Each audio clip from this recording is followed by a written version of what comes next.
हे guys, तो this is part number second of the chapter breath in and exchange of gases. इसमें अब हम बात करने वाले थे मैकेनिज्म ऑफ ब्रीदिंग की।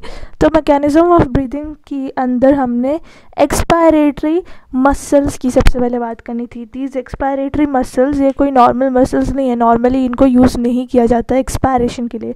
नाम से ही पता चल रहा है इन्हें एक्सपायरेशन के लिए यूज़ किया जाता होगा। एक्सपायरेटरी मसल्स को एक्सपायरेशन के लिए यूज़ किया जाता होगा, बट वो एक्सपायरेशन नॉर्मल एक्सपायरेशन नहीं है। जब हमें फोर्सफुली एक्सपायरेशन करनी होती है, फोर्सफुल एक्सपायरेशन के लिए इन मसल्स को एक्सपायरेटरी मसल्स को यूज़ किया जाता है।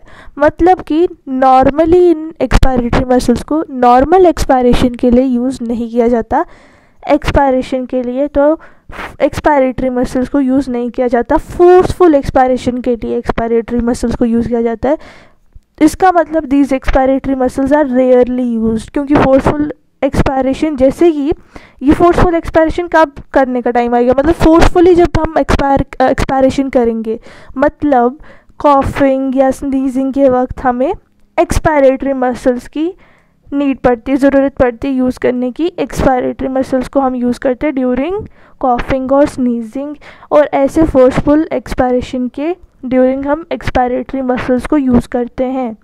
और क्योंकि ये फोर्सफुल एक्सपायरेशन के लिए यूज़ किए जाते हैं एक्सपायरेटरी मसल्स, इसलिए ये एटीपी एनर्जी का यूज़ करते हैं। ठीक है, for their working ATP energy is used, मतलब कि it is an active process. Forceful expiration is an active process. Normal जो एक्सपायरेशन होती है, नॉर्मल जब हम ब्रीद आउट करते हैं, नॉर्मल जो एक्सपायरेशन होती है वो पैसिव प्रोसेस होता है, क्योंकि उसमें हम एटीपी एनर्जी का यूज़ नहीं करते। बट जब हमें फोर्सफुली एक्सपायरेशन करनी पड़ती है, जैसे कि हम कॉफिंग या फिर स्नीजिंग के वक्त, कॉफिंग या फिर स्नीजिंग के वक्त हमें एटीपी एनर्जी की को यूज़ करने की ज़रूरत पड़ती है। मतलब कि forceful expiration is an active process. Expiratory muscles भी उस वक्त यूज़ किए जाते हैं। तो एक्सपायरेटरी मसल्स करते क्या है? So they help in decreasing the space in the thoracic cavity. Thoracic cavity के अंदर जो स्पेस होगी उसको डिक्रीज करने में हेल्प करेंगे। कैसे करेंगे वो हम समझेंगे इस बात से कि एक्सपायरेटरी मसल्स के अंदर दो टाइप के मसल्स आ जाते हैं, इटर्नल इंटरकॉस्टल मसल्स और एब्डोमिनल मसल्स। ये दोनों मसल्स एक्सपायरेटरी मसल्स ही हैं, मतलब कि फोर्सफुल एक्सपायरेशन के ड्यूरिंग इन दोनों मसल्स को यूज़ किया जाएगा। मतलब कि ये दोनों के दोनों मसल्स थोरैसिक कैविटी के अंदर प्रेजेंट स्पेस को डिक्रीज करने में हेल्प करेंगे। कैसे करेंगे वो हम देखेंगे। मतलब पर्टिकुलर एक इंडिविजुअल मसल जो होगा एक्सपायरेटरी मसल, वो एक पर्टिकुलर काम करेगा जिस वजह से थोरैसिक कैविटी की स्पेस, ओवरऑल थोरैसिक कैविटी की स्पेस डिक्रीज हो जाएगी। जैसे कि इंटरनल इंटरकॉस्टल मसल्स की बात करें तो वो रिब्स को, हमारी लेटरल साइड्स में, थोरैसिक कैविटी की लेटरल साइड्स में जो रिब्स प्रेजेंट है उनको श्रिंक करने में हेल्प करेगा ड्यूरिंग फोर्सफुल एक्सपायरेशन। जब हम फोर्सफुली कॉफिंग या फिर स्नीजिंग करेंगे, ज़ोर से हमारी रिब्स श्रिंक हो जाएंगी, और वो रिब्स को कौन श्रिंक करेगा? इंटरनल इंटरकॉस्टल मसल श्रिंक करेंगे। और ये क्या है? ये एक्सपायरेटरी मसल्स है, इनको हम ऑब्वियसली रेयरली यूज़ करते हैं। सो इंटरनल इंटरकॉस्टल का मसल्स का फंक्शन है कि वो रिब्स को श्रिंक करेंगे, एंड एब्डोमिनल मसल, जिसकी वजह से थोरैसिक कैविटी में ही, तो ऑब्वियसली थोरैसिक कैविटी में स्पेस कम हो रही है रिब्स को श्रिंक करके। एब्डोमिनल मसल्स का फंक्शन है कि वो फर्दर डायफ्राग्राम को, जो ऑलरेडी डोम शेप्ड है, उसको थोड़ा ऐसा है, ऑलरेडी जो डोम शेप्ड है उसे और डोम शेप बना देगा। ठीक है, फर्दर उससे डोम शेप बनाएगा। So abdominal muscles will further make the diaphragm dome shaped, मतलब कि वो भी डोम शेप और हो जाएगा, मतलब कि और स्पेस और पास हो जाएगा ना, और स्पेस उसकी डिक्रीज हो जाएगी, किसकी? थोरैसिक कैविटी की। सो दोनों मसल्स का काम है थोरैसिक, मिलजुल कर ये थोरैसिक कैविटी के अंदर की स्पेस को तो डिक्रीज कर रहे हैं, क्योंकि internal intercostal muscles thoracic cavity के अंदर प्रेजेंट रिब्स को श्रिंक कर रहे हैं, जो कि लेटरल साइड्स में प्रेजेंट है थोरैसिक कैविटी की। और एब्डोमिनल मसल्स जो लेटरल साइड्स में नहीं, बट जो नीचे है थोरैसिक कैविटी में, जो नीचे चीज़ है, दैट इज़ अ डायफ्राग्राम, वो ऑलरेडी डोम शेप्ड है, उसको और डोम शेप बना देगा ये एब्डोमिनल मसल।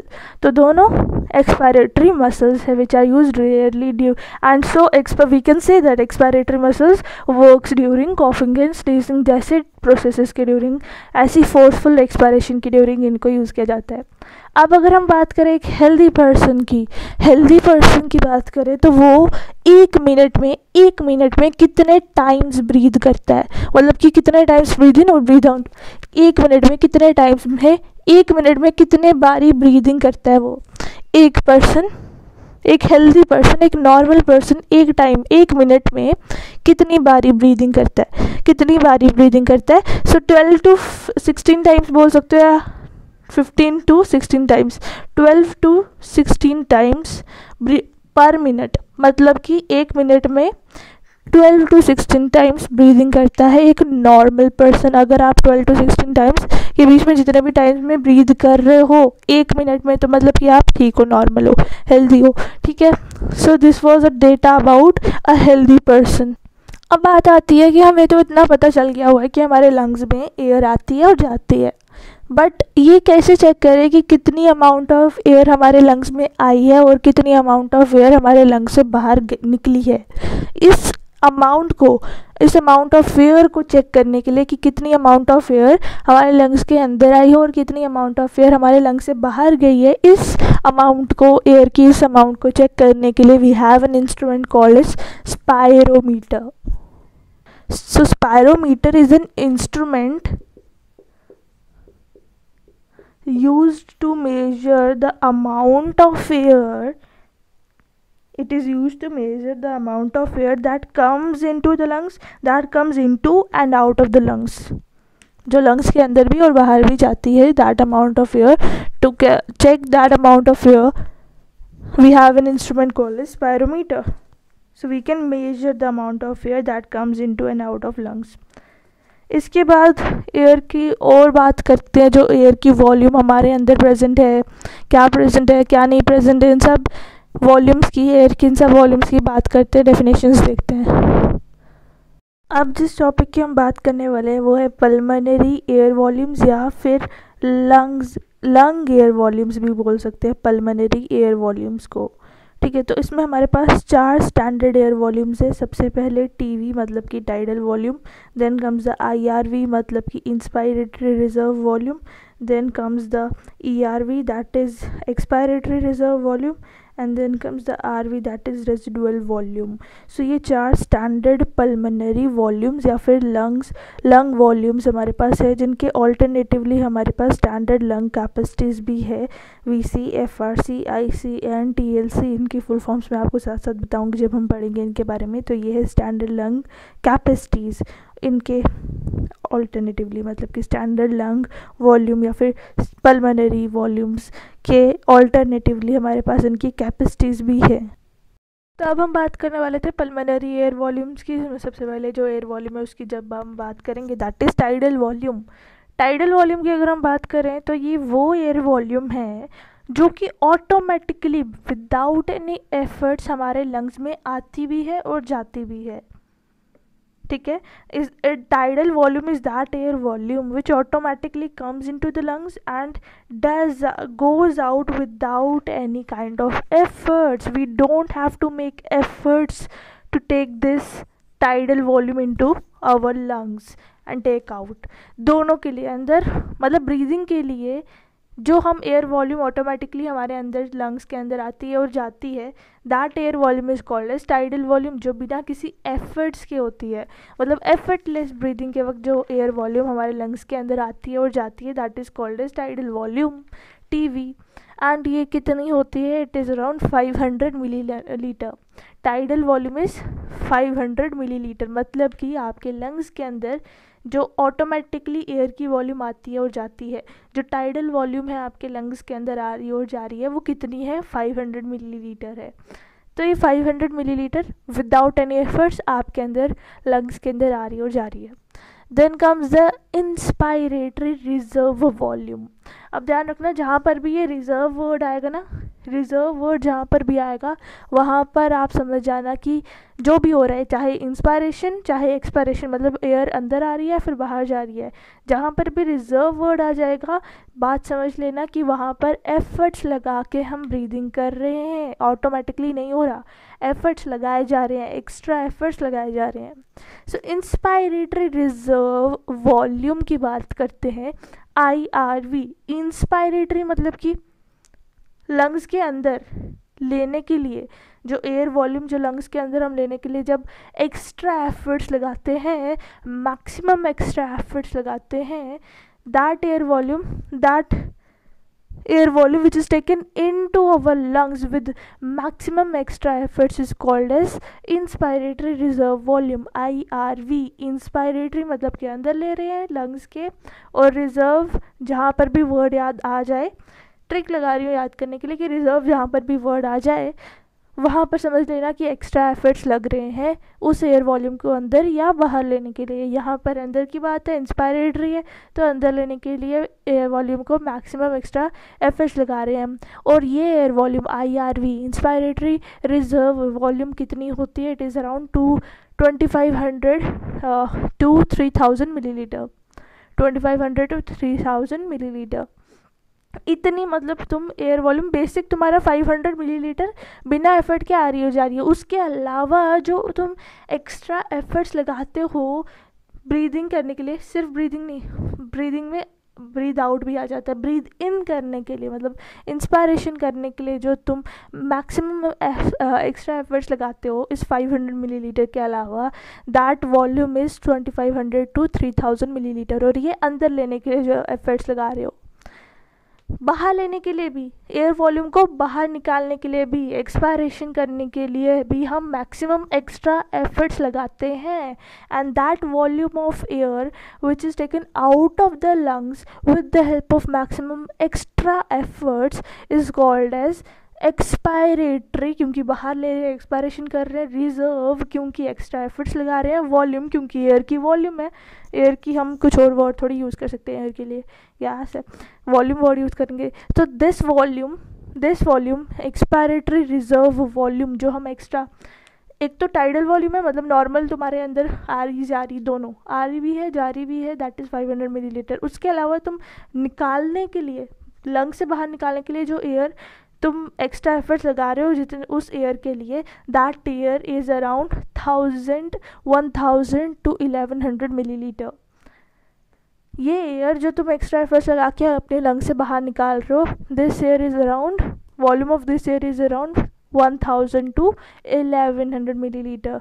एंड ये एक्सपायरेटरी रिजर्व वॉल्यूम जो तुम एक्स्ट्रा एफर्ट्स लगा के एक्स्ट्रा एयर तुम्हारे अंदर, इसका मतलब प्रेजेंट है, this air, this expiratory reserve volume मतलब 1000 to 1100 मिलीलीटर, 500 मिलीलीटर बेसिक जो हमारे अंदर आ रही जा रही है, उसके अलावा जो एक्सपायरेटरी रिजर्व वॉल्यूम जो तुम एक्स्ट्रा एफर्ट्स लगा के निकाल रहे हो बाहर, ये भी तुम्हारे लंग्स में हमेशा प्रेजेंट होगी। ये इसके अलावा और कोई ऐसी थी नहीं जो हमेशा प्रेजेंट होती है, but expiratory reserve volume is always present in your body, in your lungs. Expiratory reserve volume is always present in your lungs, ERV। अब इसके अलावा हमने टाइडल वॉल्यूम जो कि नॉर्मल ब्रीदिंग के प्रोसेस के थ्रू जो आ रही जा रही है हमारी air, that volume is called as tidal volume. और जो इंस्पायरेटरी रिजर्व वॉल्यूम जो एक्स्ट्रा एफर्ट से जो हम ला रहे हैं मतलब कि 2500 to 3000 मिलीलीटर वाली जो एयर वॉल्यूम है, इन दोनों का सम करेंगे तो टीवी और आईआरवी इंस्पायरेटरी रिजर्व वॉल्यूम और टाइडल वॉल्यूम का तुम जब सम करोगे इन दोनों का, तो तुम्हें मिलेगा इंस्पायरेटरी कैपेसिटी।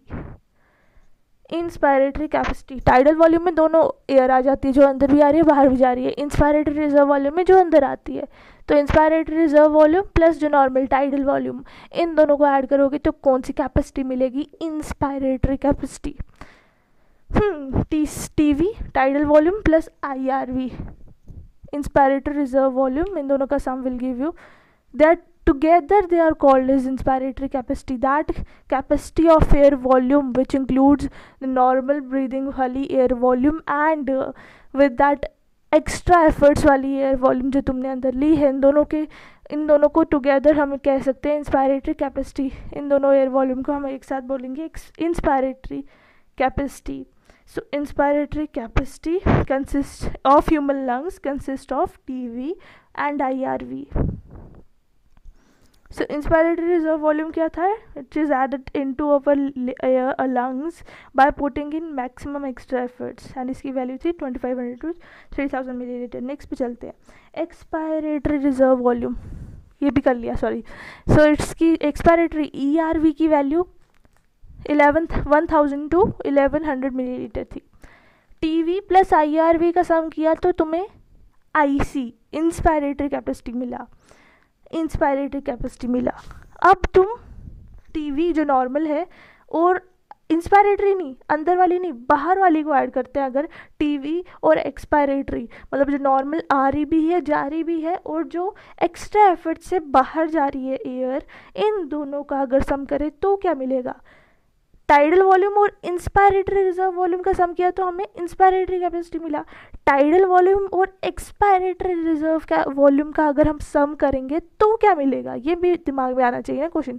तो इन दोनों का, टाइडल वॉल्यूम का और एक्सपायरेटरी रिजर्व वॉल्यूम का जब हमें सम करेंगे तो क्या मिलेगा, एक्सपायरेटरी कैपेसिटी, सिंपल।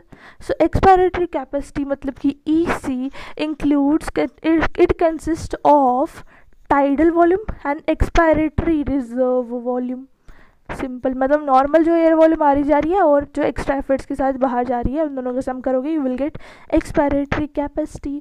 कितना सिंपल है, tidal volume plus inspiratory reserve volume को ऐड किया तो inspiratory capacity, tidal volume plus expiratory reserve volume को ऐड किया तो एक्सपायरेटरी कैपेसिटी, सिंपल। और इसके अलावा क्या तुम्हें एडिशनल याद रखना है, इन दोनों का और इसका वॉल्यूम कितना है, 500 मिलीलीटर, इसका 2500 टू 3000 मिलीलीटर और इसका 1000 टू 1100 मिलीलीटर। नेक्स्ट कैपेसिटी की बात करते हैं, दैट इज, अब देखो नॉर्मल एयर वॉल्यूम की ऐड किया इंस्पायरेटरी रिजर्व वॉल्यूम के साथ, ठीक है वो हो गया। नॉर्मल एयर वॉल्यूम को ऐड किया एक्सपायरेटरी रिजर्व वॉल्यूम के साथ, ठीक है वो भी हो गया।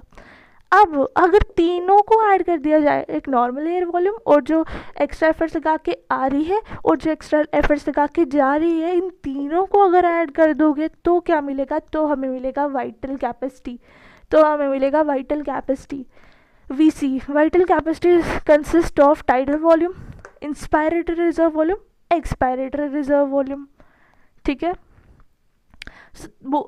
इनको together all of these are collectively called as vital capacity. VC consists of tidal volume, inspiratory reserve volume and expiratory reserve volume, ठीक है, ये भी बहुत सिंपल बात थी। और है क्या vital capacity, it is that volume of air जो हमारे अंदर आई भी बाहर गई भी और जो एक्स्ट्रा एफर्ट्स के साथ भी अंदर आई, एक्स्ट्रा एफर्ट्स के साथ भी, मतलब सारी एयर वॉल्यूम्स आ रही है। एक तो नॉर्मल जो आ रही है एयर आ रही भी है जा रही भी है, और दूसरी आ रही है जो एक्स्ट्रा एफर्ट्स के साथ आ रही है, फिर तीसरी जो एक्स्ट्रा एफर्ट्स के साथ जा रही है, मतलब नॉर्मल आ रही है और एक्स्ट्रा एफर्ट्स वाली भी आ रही है और नॉर्मल जा रही है TV के अंदर, एक्स्ट्रा एफर्ट्स वाली भी बाहर एयर वॉल्यूम जा रही है। जितनी भी extra efforts, normal air volume, जितनी भी एयर वॉल्यूम्स, उन सब का सम इज़ वाइटल कैपेसिटी। तो ये क्या है डेफिनेशन, अगर बोलने को आए तो क्या बोलेंगे। So vital capacity is the total volume of air involved during maximum inspiration, मैंने मैक्सिमम बोला, एफर्ट्स नहीं बोला, क्योंकि मैक्सिमम इसलिए बोला क्योंकि इसमें नॉर्मल वाली भी आ गई, TV मतलब इंस्पायरेशन भी आ गया, एक्सपायरेशन भी आ गया, जो नॉर्मल हम ब्रीदिंग से हमारे अंदर आ रही है और जा रही है, ये वाली एक्स्ट्रा एफर्ट से आई। अब सब की सब ऐड होगी, नॉर्मल इंस्पायरेशन, एक्स्ट्रा एफर्ट्स वाली inspiration, normal expiration, extra efforts वाली एक्सपायरेशन, तो मैक्सिमम वर्ड यूज़ करूँगी। So vital capacity is the total volume of air involved during maximum inspiration, इन दोनों को सम करो तो maximum inspiration and during maximum expiration. Maximum inspiration और maximum expiration की जो सम होता है, और मतलब उन सब को मिला के जो एयर इन्वॉल्व हुई है, दैट इज़ वाइटल कैपेसिटी, ठीक है। इसके अलावा नेक्स्ट वॉल्यूम की बात करते हैं, हमने इंस्पायरेटरी रिजर्व वॉल्यूम की बात की, एक्सपायरेटरी रिजर्व वॉल्यूम की बात की, टाइडल वॉल्यूम की बात की। अब बात करते हैं ऐसी वॉल्यूम की, ऐसी एयर वॉल्यूम की जो कि हमारे बर्थ लेने के बाद ही हमारे अंदर बर्थ लेने के बाद ही हमेशा से प्रेजेंट रहती है, कभी भी मतलब कहीं पर भी नहीं जाती, हमारे लंग्स में हमेशा प्रेजेंट होती है। And that volume, that air volume जो कि हमारे लंग्स में हमेशा ऑलवेज प्रेजेंट होती है, even if we try to empty our lungs, वो एयर वॉल्यूम फिर भी नहीं निकलेगी। अगर हम बहुत ज़्यादा एफर्ट्स लगा के भी वो एयर वॉल्यूम निकालने की कोशिश करेंगे ना, तो वो एयर वॉल्यूम एक पर्टिकुलर अमाउंट है, मतलब कि 1100 to 1200 मिलीलीटर एयर वॉल्यूम है, जो कि तुम्हारे अंदर रहेगी ही रहेगी, जितने भी एफर्ट्स लगा लो, जितने भी एफर्ट्स लगा लो, वो एक्सपायरेटरी रिजर्व वॉल्यूम के अंदर नहीं आएगी, क्योंकि वो तुम्हारे अंदर रहेगी, निकलेगी नहीं बाहर, जितने भी एफर्ट्स लगा लो। And that air volume is called as residual volume. It is called as residual volume, RV, and it is about 1100 to 1200 millilitre. मतलब कि 1100 to 1200 मिलीलीटर रेजिडुअल वॉल्यूम आपके लंग्स के अंदर हमेशा आफ्टर बर्थ होते ही, बर्थ जैसे ही होगा ना बर्थ, उसी वक्त आपके अंदर ये लंग्स के अंदर प्रेजेंट होगी 1100 to 1200 millilitre of air volume, और ये कभी भी नहीं बाहर नहीं निकलेगी। So it is always present in our lungs. Then comes the functional residual capacity, RV। Common क्या है, एक चीज़ देखना, RV और ERV, एक्सपायरेटरी रेजिडुअल वॉल्यूम में क्या कॉमन है, मैंने आपको जैसे कि बताया, वो भी हमेशा प्रेजेंट होती है, देख सकते हैं हम, it is always present, ERV is always present in our lungs and residual volume is also। तो इन दोनों टाइप की एयर वॉल्यूम्स की जो बात कर रहे थे हम, दोनों जो हमेशा हमारी बॉडी में प्रेजेंट होती है, दोनों एयर वॉल्यूम्स की बात करें, जो दोनों की दोनों एयर वॉल्यूम्स हमारी बॉडी में हमेशा प्रेजेंट होती है, इन दोनों एयर वॉल्यूम्स यानी कि रेजिडुअल वॉल्यूम और एक्सपायरेटरी रिजर्व वॉल्यूम, दोनों के सम को हम बोलते हैं residual volume. Residual volume sorry दोनों के सम को हम बोलते हैं functional residual capacity. Functional residual capacity, residual word इसलिए यूज़ किया है क्योंकि दोनों रेजिडुअल वॉल्यूम और एक्सपायरेटरी रिजर्व वॉल्यूम दोनों की दोनों हमेशा प्रेजेंट होती है। तो they are both kind of residual capacity है दोनों एक तरीके की, ठीक है। तो दोनों जो हमारे बॉडी में हमेशा प्रेजेंट होती है, एक्सपायरेटरी रिजर्व वॉल्यूम और रेजिडुअल वॉल्यूम, इन दोनों के सम को हम बोलेंगे, they both of them together are called as functional residual capacity. अब यहाँ पर फंक्शनल वर्ड क्यों यूज़ किया ये आपको अब समझ आएगा। देखो, एक्सपायरेटरी रिजर्व वॉल्यूम के अकेले की बात करें तो ऑलवेज तो प्रेजेंट है, एक बात तो ये है, बट उसके अलावा एक और खासियत है एक्सपायरेटरी रिजर्व वॉल्यूम की कि ये फोर्सफुल एक्सपायरेशन के वक्त ये वॉल्यूम जो होती है, it is during forceful expiration. Normal जो एक्सपायरेशन मतलब पैसिव एक्सपायरेशन, पैसिव प्रोसेस वाली जो एक्सपायरेशन है जिसमें हम एटीपी एनर्जी की यूज़ नहीं करते हैं, जो नॉर्मल एक्सपायरेशन होती है, फोर्सफुल एक्सपायरेशन नहीं होती है, जो नॉर्मल एक्सपायरेशन है मतलब कि जिसमें एटीपी एनर्जी यूज़ नहीं होता, मतलब कि जो पैसिव प्रोसेस है उसमें फ़र्क है। This is expiratory reserve volume, ये नॉर्मल एक्सपायरेशन के अंदर नहीं आती, ये फोर्सफुल एक्सपायरेशन के अंदर ये वॉल्यूम आ जाएगी, है ना। तो फंक्शनल रेजिडुअल कैपेसिटी कब प्रेजेंट होती है, जब हमारी जो नॉर्मल एक्सपायरेशन है मतलब कि पैसिव एक्सपायरेशन है उसका जब बेंड हो जाएगा ना, तब फंक्शनल रेजिडुअल कैपेसिटी प्रेजेंट होती है। Functional residual capacity is present at the end of passive expiration and it is equal to residual volume and the expiratory reserve volume. इन दोनों वॉल्यूम्स के सम जो कैपेसिटी आ जाता है that is called as functional residual volume. Okay, functional residual volume FRC is sum of residual volume and expiratory reserve volume.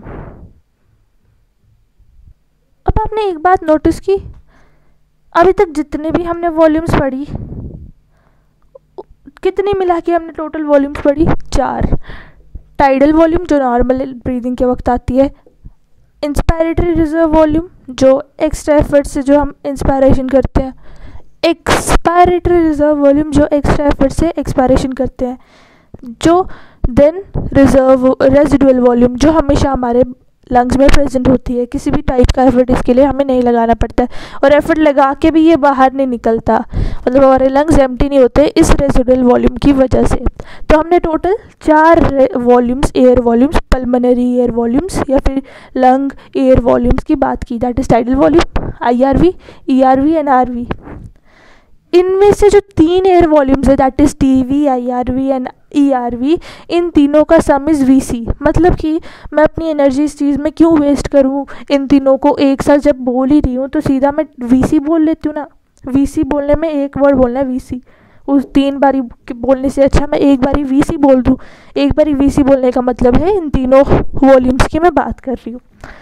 तो अभी तक जितने भी हमने एयर वॉल्यूम्स की बात की, कितनी एयर वॉल्यूम्स की बात की, टोटल जितनी एयर वॉल्यूम्स की बात की, that are VC vital capacity and RV residual volume.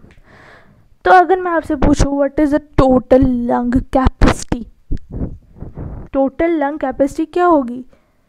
Total lung capacity तो जितने भी लंग के अंदर एयर वॉल्यूम्स प्रेजेंट है उसका सम होगा टोटल लंग कैपेसिटी। उसका सम हमें टोटल लंग कैपेसिटी बता देगा।